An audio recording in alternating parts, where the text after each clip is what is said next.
순서에 따라서 하다 보니까 3장으로 넘어가게 되네요. 2장 뒤의 말씀도 참 은혜가 되는 말씀인데 순서에 따라서 3장 봅니다. 1절부터 3절 한번 다시 눈이 가주실 수 있기를 바랍니다. 제9시 기도 시간에 베드로와 요한이 성전에 올라갈 새 나면서 먹게 된 이를 사람들이 메고 오니 이는 성전에 들어가는 사람들에게 구걸하기 위하여 날마다 미문이라는 성전문에 두는 자라. 그가 베드로와 요한이 성전에 들어가려 함을 보고 구걸하거늘. 자, 주님이 승천하시고 나서 제자들은 예루살렘 성전에 들어가서 하루에 3번씩 기도했습니다. 우리 시간으로 얘기하면 오전 9시, 오후 3시, 그 다음에 오후 6시. 이 3번씩 기도했는데 그렇게 기도하던 베드로와 요한이 이제 순서에 따라서 오늘 말씀 보면 제9시라 그러잖아요. 이스라엘 사람들하고 우리하고 시간을 보는 그 시차가 다르기 때문에 오후 3시 정도로 생각하시면 될 것 같아요. 이 오후 3시 기도 시간에 맞춰서 기도하러 갔다가 어떤 일이 있었냐면 성전 미문이라고 하죠. 미문? 아름다울 미자 쓰는 문입니다. 이 미문에서 한 사람이 있었는데 이 사람이 어떤 사람이 태어나면서부터 안진뱅이가 된 거지를 만나게 됩니다. 자, 이 베드로와 요한, 여러분 이 두 사람은 이제껏 그들이 이 주님이 승천하시고 나서 사실은 그 여러 가지 어떤 우여곡절들이 있었잖아요. 근데 이제 성령 충만, 성령 오순절 성령 강림의 역사를 그들이 경험하고 나서 기도로 단련되고 성령 충만했기 때문에 이 40년 동안 걸어보지 못한 안등뱅이가 구걸하는 것을 눈여겨봤어요. 왜 40년이라고 얘기하느냐? 4장 한번 보세요. 4장 22절에 보면 이 사람이 몇 년 동안 그렇게 걷지 못했었냐면 4장 22절 한번 보세요. 자, 4장 22절에 보면 뭐라고 써 있습니까? 읽어보세요. 읽습니다. 시작. 이 표적으로 병 나은 사람은 몇 세래요? 40여 세나 되었더라. 이렇게 얘기합니다. 나면서부터 안진뱅이라고 그랬잖아요. 그리고 이 병 나은 사람이 지금 어떻게 했습니까? 40여 세가 됐다고 하니까 어림짐작해도 어떻게 40년 동안 걸어보지 못한 안진뱅이가 구걸하고 있었다는 것을 그들이 본 거라고 말입니다. 자, 보고 앉아있은 여러분 어떻습니까? 예수님을 믿고 성령 충만한 사람들은 어떤 마음이 있어요? 주님의 마음이 있죠. 동정하는 마음이 있습니다. 불쌍하잖아요. 그래서 이 베드로와 요한이 이 안진뱅이가 된 그 사내를 향해서 강력하고 단호하게 말하는 것이 4절입니다. 뭐라고 얘기합니까? 베드로가 요한과 더불어 주목하여 이르되 거기 그래놓고 뭐라고 말이 붙어요? 우리를 보라 하니라고 하는 말이 있어요. 우리를 보라 하니. 자, 우리를 보라 하니 이 말을 해요. 안진뱅이에게 그 말 하니까 여러분 이 사람 어떻게 해요? 하루 벌어서 하루 먹고 사는 사람이잖아요. 구걸해서. 그런데 자기네를 보라고 베드로와 요한이 얘기하니까 뭔가 주려고 하는가 보다. 그래서 어떻게 합니까? 뚫어지게 쳐다봅니다. 그게 어디 나와요? 5절에 보면 뭐라고 얘기합니까? 그가 그들에게서 무엇을 얻을까 하여 뭐 했다 그래요? 바라보거늘 그랬습니다. 무엇을 얻을까 하여 바라보거늘. 우리를 보라 하니 그가 그들에게서 무엇을 얻을까 하여 바라보거늘. 자, 그런데 이 베드로와 요한이 여러분 부자였어요?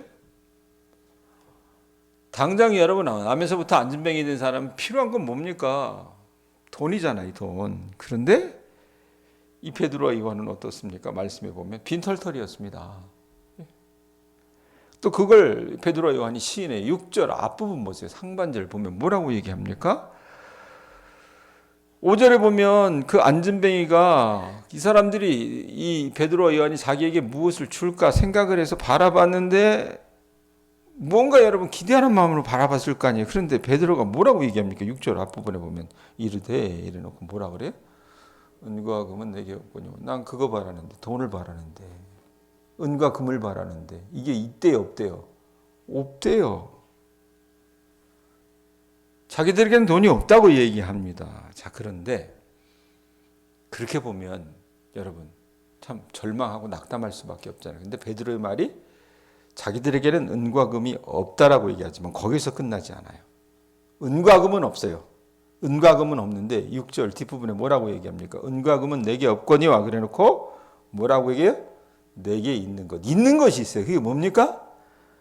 내게 있는 것을 내게 주노니. 그게 뭐예요? 나사렛 예수 그리스도의 이름. 나사렛 예수 그리스도의 이름으로 일어나 걸으라 라고 얘기합니다. 한번 생각을 해보세요. 우리가 나면서부터 한 40년 동안 걷지 못한 안진뱅이라고 생각을 해보세요. 만약에 여러분. 예? 베드로가 하는 얘기를 여러분 우리가 쭉 듣고 있었다면 어떤 마음이 들었을까요? 처음에 은과 금은 내게 없거니와 이 말을 하면 어떻습니까? 완전히 이게 사람 가지고 노나? 예? 그냥 마음이 곤두박질 쳤을 겁니까? 쳤을 거라고 말입니다. 그런데 자기들에게 있는 것이 있대. 내게 있는 것을 내게 준다라고 하는 말을 들었을 때는 그게 뭐지? 희망이 여러분 싹이 터올랐을 거라고 말입니다. 그러고 나서 명령을 해요. 뭐라고 얘기합니까? 내게 있는 것을 내게 주노니, 내게 있는 것을 내게 주노니 나사렛 예수 그리스도의 이름으로 일어나 걸으라 이렇게 얘기해요.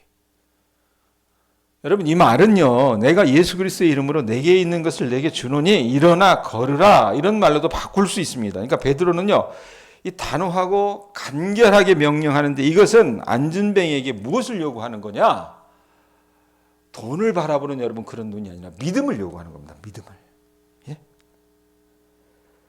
그리고 동시에 그 말에는요, 믿게 만드는 힘이 작용하고 있었어요. 여러분 제가 아까도 설교 초두에 베드로는 이전과는 다른 사람이라고 했어요.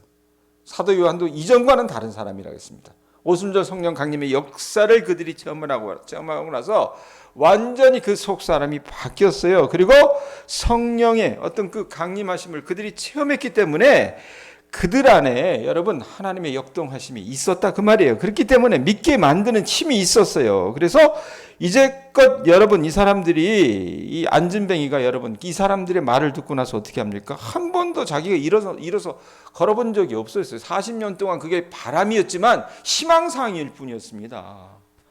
우리도 그러잖아요, 여러분. 우리도 우리 안에 여러분 40년 동안 안진뱅이와 같은 그런 여러분 어떤 그 천형을 갖고 사는 사람들이 있습니다. 내 안에요. 예?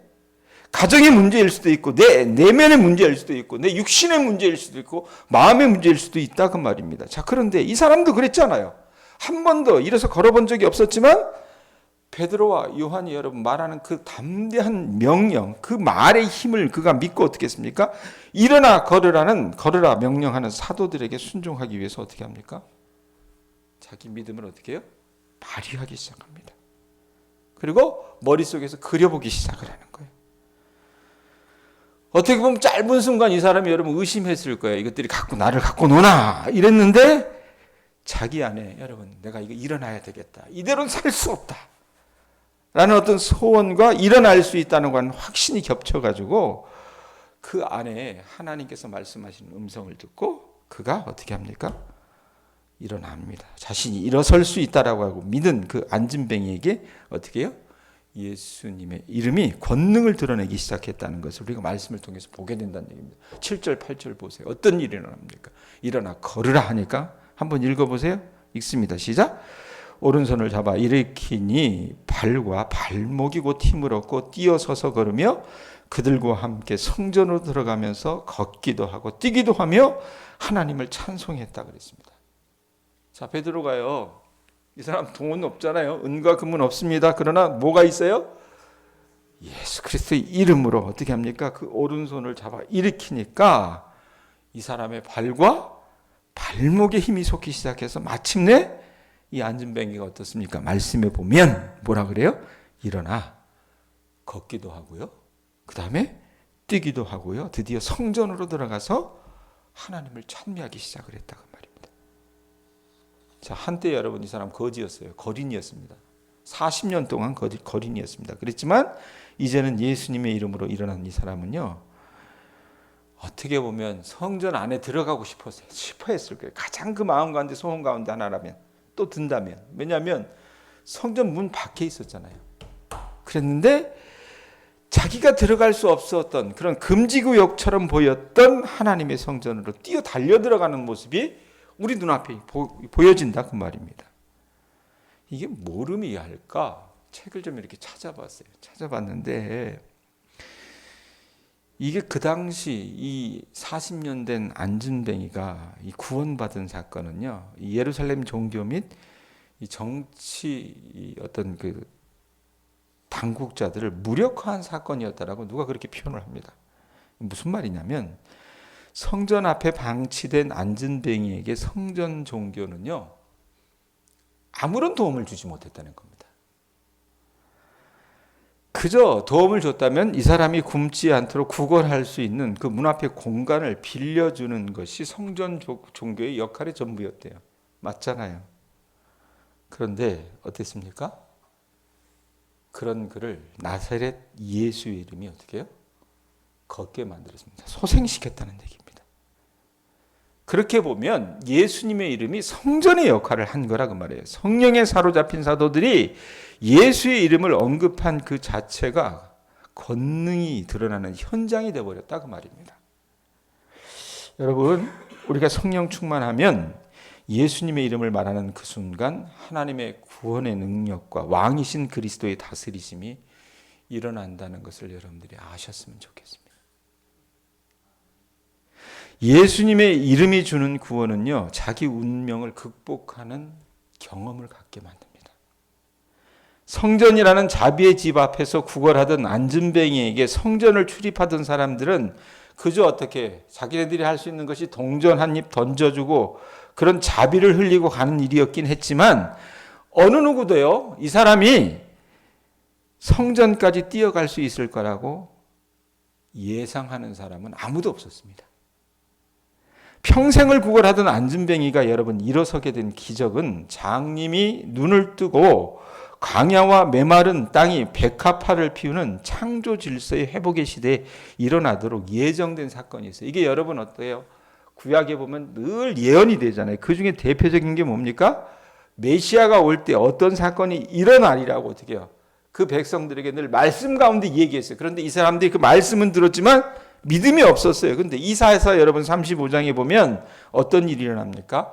안진뱅이가 일어서고 장님이 눈을 뜨는 것은 하나님께서 새 창조를 시작하실 때 일어나는 일이라고 분명히 진술해요. 그렇기 때문에 예수님의 이름으로 여러분 안진뱅이가 일어났다면 그건 뭡니까? 이제껏 이 사람들이 봤잖아요. 우리가 마가복음도 봤어요, 올해. 그리고 사도행전 보게 돼요. 예수님께서 마가복음에서 어떻게 하십니까? 하나님 나라에 대해서 얘기하시고요. 사도행전 초대에 어떤 일이 있었다고 얘기했습니까? 제가 설교를 통해서 하나님 나라의 일에 대해서 말씀하셨다고 그랬어요. 그러니까 그 예수가 하나님 나라를 가져오는 메시아라고 하는 것을 어떻게 해요? 제자들이 친히 증명하고 있는 거라고 말입니다. 그러니까 예수 이름 자체가 여러분, 저나 여러분의 어떤 인간의 생사화복을 주장하는 권세를 가지고 있다라고 이 말씀은 얘기하는 거라고 말이에요. 우리가 예수의 이름을 믿게 되면요, 우리는 예수의 이름 권세가 얼마나 위대한지를 여러분 우리 연약한 삶을 통해서도 증명할 수 있게 된다고 말입니다. 여러분, 우리의 인생 길목에서 우리는 주 예수의 이름을 증명하는 일들을 많이 경험하면서 우리의 믿음이 굳세어질 수 있기를 소원드립니다. 우리 예수의 이름이 과연 권세가 있는지 여러분들의 삶의 현장에서 시험해 보셨으면 좋겠어요. 오늘날 여러분 한국 교회는 무엇을 자랑합니까? 예수의 이름을 여러분 은과 금보다 더 귀중한 자산으로 과연 여기고 있는가? 그렇게 안 여기거든요. 교회 생각하면 어떻게 합니까? 목사들끼리 딱 모여서도 뭐 얘기해요. 그 교회에 예수의 이름이 능력으로 나타나냐? 이거 안 묻습니다. 절대. 뭘 묻습니까? 제일 먼저? 교인이 몇 명이에요? 이거 물어봐요. 교인들도 그러지 않아요? 그 다음에 1년 예산이 얼마예요? 이거 묻습니다. 우리가 여러분 섬기는 이 동양교회, 우리가 다니는 이 동양교회에 예수의 이름에 그 능력이 나타나는가, 그걸 묻는 사람들이 많지 않다라는 얘기입니다. 이게 여러분 동양교회 문제만이 아니라 오늘 한국교회 문제예요. 그래서 은과 금으로 기독교의 영향력을 확장하고 세력을 가시할 수 있다고 생각을 해요. 그래서 교회나 세상이나 여러분 다를 바가 없습니다. 그런 눈으로 바라보기 때문에. 예?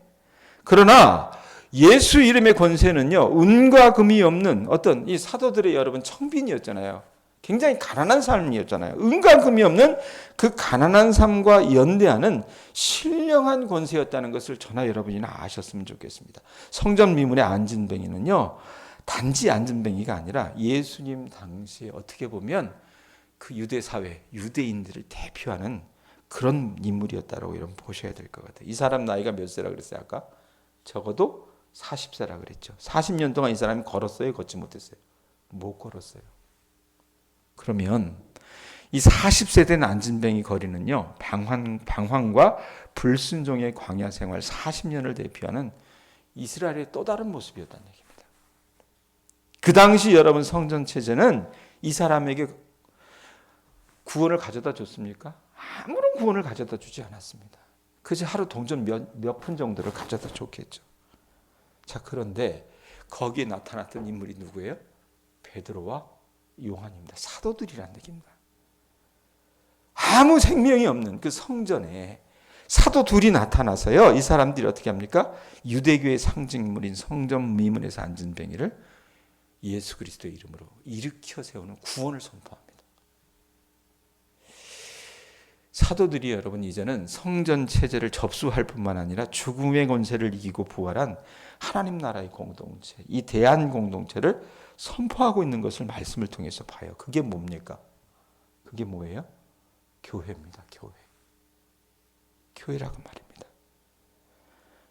여러분, 교회는요, 예수 이름의 권세 아래 있는 공동체입니다. 안진뱅이를 일으키는 권세 있는 공동체고, 죽은 자를 살려내는 영적인 역동성을 가진 게 교회 공동체라고 말입니다. 오늘날에도 여러분 얼마나 많은 사람들이 성전 미문에 앉은 안진뱅이 신세를 면하지 못하고 있습니까? 안진뱅이는요, 하나님의 법도 곧 하나님이 제시하신 살 길을 걸어가지 못하는 사람들을 안진뱅이라고 얘기합니다. 하나님과 동행할 수 있는 믿음이 없는 사람들이 여러분 안진뱅이일 수 있다 그 말이에요. 그런데 여러분 창세기에 보면 하나님과 동행한 사람이 누구였어요? 누구였어요? 백정인 군사님. 에녹이었잖아요. 그죠? 에녹이 여러분 하나님과 동행했다 그래요. 그런데 이 동행했다라고 하는 말을 문자 그대로 번역하면 어떤 말이냐면, 에녹이 하나님과 이리저리 여러 곳을 함께 걸었다라고 하는 그런 말로 표현합니다. 그러니까 동행했다는 말이 걸었다라고 하는 말로 표현이 되는 거예요. 그러니까 하나님이 정하신 법도를 따라 사는 것이 히브리어로 여러분 어떤 말이냐면 걷다라고 하는 그런 뜻도 된다라는 얘기입니다. 그러니까 하나님의 법에 굴복하지 않을 뿐만 아니라 할 수도 없는 사람은 안진뱅인데, 예수님의 이름의 권세는 어떻게 해요? 하나님과 동행할 수 있도록, 하나님의 법도를 따라 걷도록, 하나님과 함께 철로역정의 여정에 동행할 수 있도록 하는 능력을 가져다 준다라는 얘기입니다. 여러분, 구원이라고 하는 것이 하나님의 율법을 요구할 수 있는 능력에 사로잡히는 것을 구원이라고 말합니다. 그러니까 성령 충만이라고 하는 것은 하나님의 율법의 요구에 복종할 수 있는 그런 능력과 의지, 소원과 열망이 가득 찬 상태를 여러분 성령 충만이라고 말할 수도 있습니다. 그러니까 예수 이름의 권세를 의지하는 사도적인 공동체가 불순종의 삶에 매여 있는 많은 사람들을 일으켜 세워 걷고 뛰게 만들었다는 것을 여러분들이 아실 수 있었으면 좋겠습니다. 그럼 이게 나하고 도대체 무슨 상관이 있어? 믿으세요. 예수님의 이름을 믿으실 수 있길 바랍니다. 제가 언젠가도 새벽에 우리 교우들하고 나누면서 제가 수원에 있을 때 그 교회에 참 성령의 역사가 많이 일어났어요. 청년들 섬기면서. 근데 이 청년부가 여러분 환경이 좋았냐? 그렇지 않았습니다. 교회 역사 한 6, 70년 되면요, 청년들도 나이가 한 6, 70 됐다고 생각하시면 돼요. 정신 연령이. 말 안 들어먹어요. 아주 완고합니다. 그런 곳에 하나님이 보내셨어요. 그래서 이 청년들과 함께 같이 씨름하고 정말로 하나님 앞에 엎드리면서 같이 하나님의 나라를 구하고 성령의 충만함을 간구했을 때 이 청년들이 변화되는 역사를 하나님께서 주셨어요. 그러고 나서 3년 지나서 4년 차쯤 되는데 어떤 일이 벌어졌냐면, 이 청년부가 감당할 수 없는 거룩의 시험을 하나님께서 이 공동체에게 감당하게 하셨습니다. 나는 이걸 얘네들이 감당을 할까 싶었어요. 왜냐하면 거기 그때 청년부는요, 거기 청년국은 우리 교회보다 예산이 더 많았어요. 20년 전인데도 1년 예산이 한 2억 가까이 됐어요. 그걸 그 청년들이 어떻게 해요? 교회 살림으로 이렇게 다 같이 쓰고 선교사도 파송하고 실제로 청년부 안에서 그렇게 일들을 했는데 어느 날인가 간사가, 그러니까 우리로 얘기하면 교육전도사죠. 간사 월급을 주는 날이 됐는데 간사가 월급을 못 받았다고 저한테 얘기해요.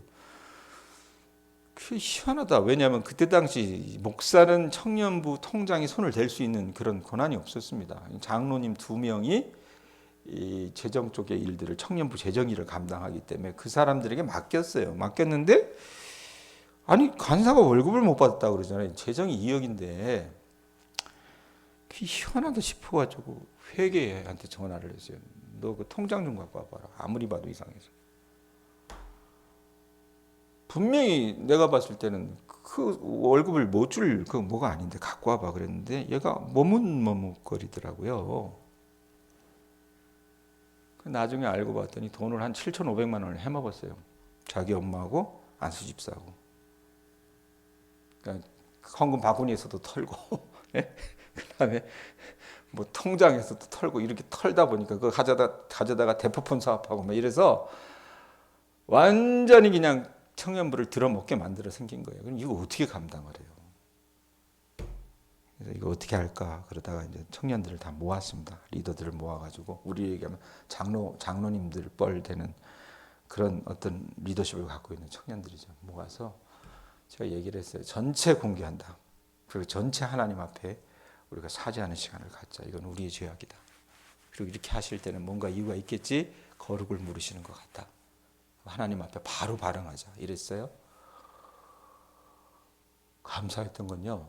그 정도면 웬만한 교회는 한 10조각은 납니다. 산산분열이 됩니다. 그냥 막. 목사 멱살 잡고요. 별의 별짓 다 해요. 그런데 너무나도 놀라웠던 것은 하나님께서 그 청년들이 그 부분에 대해서 잘 감내케 하시고 실제로 얘가 7,500만 원만 해먹었느냐 그게 아니라 돈을 그렇게 해먹었으니까 그 헌금한 그 청년들한테 이 연말이 되면 기부금 영수증 줘야 되잖아요. 그러니까 너희들 얼마나 헌금했는지 와서 한번 좀 써봐라. 왜냐하면 얘가 얼마를 뒤져갔는지 모르니까 와서 해보라고 그랬더니 얘네들이 너무나도 놀랐던 거냐. 내가 거룩을 물었다 그랬잖아요. 온전한 11조 생활을 하는 친구들이 별로 없었어요. 어떤 때는 11조 하고 어떤 때는 안 하고 이랬던 겁니다. 그러다 보니까 전체 회개가 일어났어요. 그러고 나서 어떤 일이 일어났냐면 제가 얘기했잖아요, 몇 번. 그 교회 전도사님, 여전도사님 딸이 있었는데 언젠가도 제가 설교하면서 기도 제목을 부탁했던 이 부정맥을 그 전도사님 딸 말고 그 전에 그 일을 감당했던 리더 중에 리더였던 그 의사인 자매가 있어요. 그 자매의 남동생이 라이프가드입니다. 라이프가드이 뭐냐면 응급 구조요원입니다. 이 사람들 운동해야 돼요. 근데 수영장에서 연습하고 운동을 하는데 동료가 이렇게 보니까 뭐가 이렇게 물이 둥둥둥둥 떠다니더래요. 심장마비가 온 거예요. 연습하다가. 그래서 24분 동안 심장이 멎었습니다. 이러면 어떻게 해야 돼요? 못 삽니다. 재구실 못합니다. 왜? 산소가 공급이 안 됐다는 얘기잖아요. 더군다나 그 누나가 누구예요? 의사 선생님이에요. 추석쯤 됐을 거예요. 저를 설교하는데 중간에 나가더라고요. 그래서 전화를 했더니 목사님 동생이 이렇다고 빨리 아주대병원으로 오라고 그래서 저를 오라 그래서 갔어요. 갔는데 내 손을 막 부여잡고 자기 피부 치니까 살려야 될 거 아니에요. 그래서 저를 붙들고 그냥 끌고 들어가는데 응급실 안에도 처치실이라고 하는 공간이 있어요. 그 중한 사람들 중에서 더 중한 사람들을 보냅니다. 거기 혼자 앉아 있는데 라이프가 되니까 여러분 얼마나 덩치가 있어요. 근데 막 온 구멍으로는 다 헛수를 꽂고 앉아 있어요. 기도해 달라고 하는데 내가 기도해 주면서 이 친구가 살 수 있을까? 살려 주셨으면 좋겠는데. 그러고 이제 명절 하루인가 이틀이 지나서 이제 내려가면서 하나님 앞에 기도를 했어요. 하나님, 우리가 그 재정에 관한 그 어려움을 지금 통과하는 것도 참 버겁고 힘든 일인데, 하나님 왜 그 일들을 통과할 때 가장 중추가 됐던 이 자매 가정에 이런 어려움을 주십니까? 이렇게 물어봤어요. 물었는데 그때 하나님께서 제게 어떤 확신을 주시는 게 뭐냐면 이것이 이 사람이 죽을 병이 아니라 어떻게 보면 하나님께서 살리실 수 있는 그 능력이 임할 수 있는 병이라는 말씀을 해주시더라고요. 그래서 내려가면서 청년국 안에 있는 그 기도하는 몇 명의 자매들에게 연락을 해서 우리 같이 기도하자. 아무리 봐도 이거 안 되겠다. 기도하자. 열흘 동안 기도를 했습니다. 기도하고 나서 어떤 일이 있었냐면 그 누나 되는 자매에게 연락이 온 거예요. 목사님 동생이 깨어났어요. 얘기를 하는 거예요.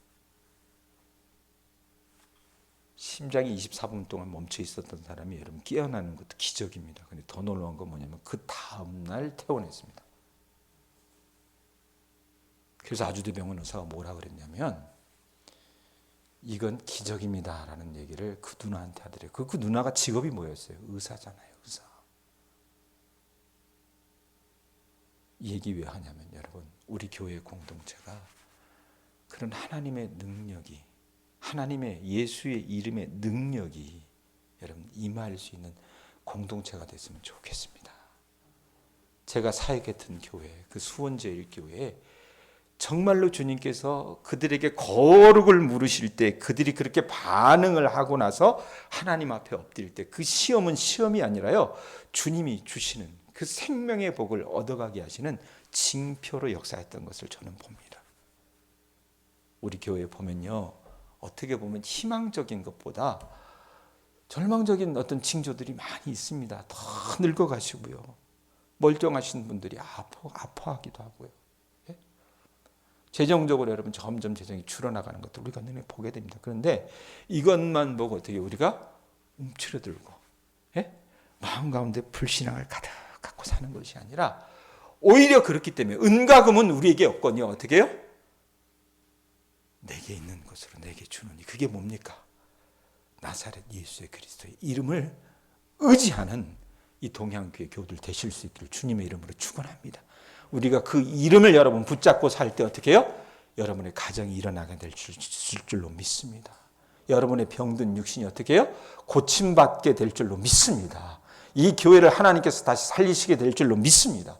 그런 믿음을 가지라고 하나님께서 올 한 해, 올 초에 이런 여러 가지 시험들을 주시는 것 같아요. 그렇기 때문에 저나 여러분이나 믿음으로 반응해서 주께서 주신 이 하나님 나라의 이 임재를 모두 다 경험할 수 있는 주의 백성들 되실 수 있기를 주님의 이름으로 축원드립니다. 기도하겠습니다.